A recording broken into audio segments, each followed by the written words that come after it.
इस बीच अमेरिकी company Microsoft के सर्वे में सामने आया कि एआई यानी आर्टिफिशियल इंटेलिजेंस की वजह से भारत में लोगों को अपनी नौकरी से हाथ धोने का डर सता रहा है। डरने वाले इन लोगों का आंकड़ा भी छोटा मोटा नहीं है, बल्कि 74% भारतीयों को अपनी नौकरी पर संकट दिख रहा है। क्योंकि भारत में किए गए सर्वे में 3/4 से ज्यादा लोगों ने माना कि उन्हें डर है कि आर्टिफिशियल इंटेलिजेंस दफ्तर में उनकी जगह ले लेगी। माइक्रोसॉफ्ट के सर्वे में सामने आया कि 74% भारतीयों को डर है कि एआई यानी आर्टिफिशियल इंटेलिजेंस की वजह से उनकी नौकरी चली जाएगी। हालांकि 78% भारतीयों का यह भी मानना है कि मौजूदा समय में एआई के पास काम करने की सही क्षमता नहीं है। उधर उत्तर कोरिया की जासूसी सैटेलाइट पर अमेरिका भड़क गया।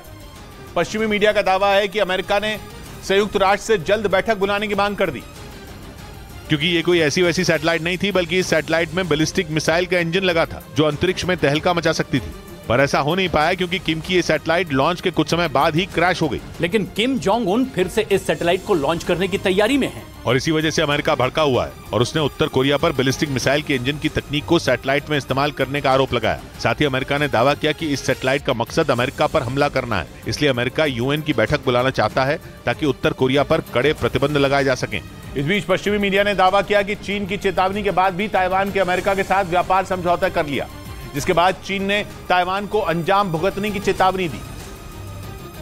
हालांकि ताइवान सरकार ने चीन की धमकियों की परवाह नहीं की और इस समझौते को 1979 के बाद दोनों देशों के बीच की सबसे बड़ी डील बता दिया।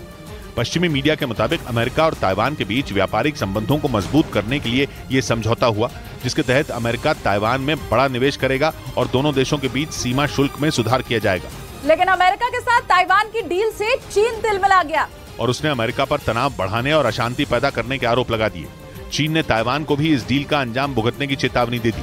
इससे पहले भी चीन ताइवान को कई बार धमका चुका है और अपने लड़ाकू विमान और युद्धपोत उसकी सीमा में भेज चुका है। हालांकि अमेरिकी सेना के दखल से उसे अपने कदम पीछे खींचने पड़े। इधर पुलिस सूत्रों का दावा है कि बीजेपी सांसद बृजभूषण शरण सिंह पर यौन शोषण का आरोप लगाने वाली महिला पहलवान के 2 बर्थ सर्टिफिकेट मिले हैं, जिनमें एक में वो बालिग और दूसरे में नाबालिग है, जबकि शिकायत में लड़की की उम्र 18 साल से कम थी। इसीलिए बीजेपी सांसद पर पॉक्सो एक्ट में केस दर्ज किया गया था।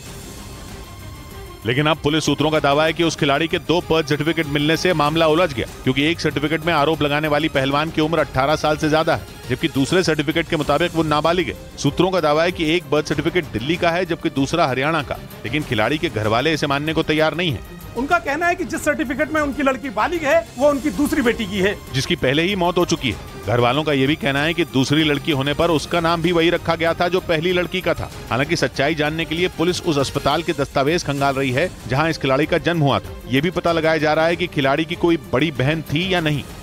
वहीं यौन शोषण के आरोपों को लेकर प्रदर्शन करने वाले पहलवानों के समर्थन में 1983 की वर्ल्ड कप विजेता भारतीय क्रिकेट टीम उतर आई।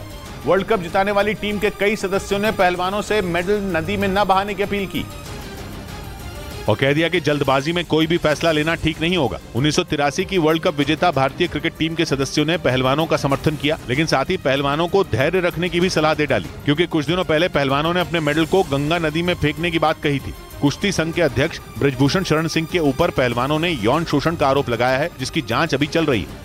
उधर भारत के कोस्ट गार्ड के जवानों ने श्रीलंका से तस्करी करके भारत लाया जा रहा 33 किलो सोना जब्त कर लिया, जिसकी कीमत 20 करोड़ रुपए बताई गई। तस्कर 2 नावों पर सवार होकर समंदर के रास्ते सोना भारत ला रहे थे, लेकिन तमिलनाडु में मन्नार की खाड़ी के पास उन्होंने इसे समंदर में फेंक दिया, जिसे भारत के कोस्ट गार्ड जवानों ने गोताखोरों की मदद से समंदर की तलहटी से निकाला, जिसका वीडियो भी जारी किया गया। Based on specific input from DRI, Indian Coast Guard launched an anti-smuggling operations in Gulf of Mannar. असल में मछली पकड़ने वाली संदिग्ध नावों पर समंदर में कड़ी निगरानी रखी गई थी। कोस्ट गार्ड की टीम ने 2 संदिग्ध नावों का पीछा किया और एक नाव को पकड़ लिया। पकड़े गए तस्करों से पूछताछ में पता चला कि 33 किलो सोना दूसरी नाव से समंदर में फेंक दिया गया, जिसे गोताखोरों ने समंदर से निकाला।